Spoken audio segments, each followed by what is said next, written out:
तो अभी तक हम लोगों ने LR0 आइटम और LR0 आइटम कंस्ट्रक्ट करना बताया, जिसकी हेल्प से हम LR0 पार्सिंग टेबल बना सकते हैं और SLR1 पार्सिंग टेबल बना सकते हैं। इसमें LR0 में हमने कॉन्फ्लिक्ट देखा था कि शिफ्ट रिड्यूस कॉन्फ्लिक्ट भी आ सकते हैं और रिड्यूस कॉन्फ्लिक्ट भी आ सकते हैं। इसी तरह से आप जब SLR1 पार्सिंग टेबल बनाते हो तो वहाँ पे भी आपको रिड्यूस कॉन्फ्लिक्ट या शिफ्ट रिड्यूस कॉन्फ्लिक्ट आ सकते हैं। तो उसके बेस पे कुछ बातें हैं जो कि क्या हैं। Point number 1, in SLR1 reduce operation is apply only on the follow. ये मैंने बताया ही था कि SLR1 में रिड्यूस ऑपरेशन सिर्फ और सिर्फ फॉलो के पे अप्लाई करते हैं। सेकेंड पॉइंट क्या कह रहा है, if SR conflict occurs in LR0 grammar and if conflict occurs in SLR1 also then it must be SR conflict। कहने का मतलब क्या है कि अगर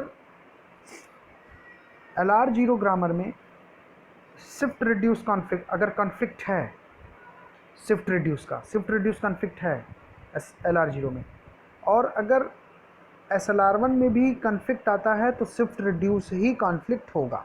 अगर SLR में कॉन्फ्लिक्ट होता है तो, अगर नहीं होता तो then no problem at all.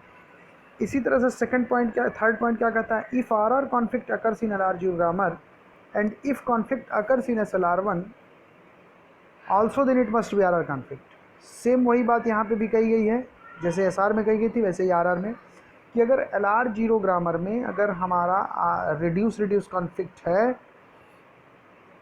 और SLR में भी अगर कन्फ्लिक्ट आता है तो रिड्यूस ही कन्फ्लिक्ट आएगा। ये नहीं होता है कि अगर इस सेकंड और थर्ड पॉइंट पे ये कह सकते हैं हम कि ऐसा नहीं है कि अगर कहीं भी LR0 और SLR में दोनों में अगर कन्फ्लिक्ट आता है तो सेम टाइप का ही कन्फ्लिक्ट आएगा। नहीं आता है, दोनों में नहीं आता है, कोई प्रॉब्लम नहीं। किसी एक में आता है, कोई प्रॉब्लम नहीं। लेकिन अगर दोनों में आता है तो दोनों में सेम टाइप का कन्फ्लिक्ट आएगा। अगर LR0 में जो कन्फ्लिक्ट होगा वही SLR में भी होगा, और LR0 में अगर कन्फ्लिक्ट आएगा तो SLR में ऑटोमेटिकली आएगा। कोई ज़रूरी नहीं है कि वो कन्फ्लिक्ट आएगा उसमें, लेकिन SLR में अगर कोई कन्फ्लिक्ट है तो LR0 में ऑटोमेटिकली ही आना है।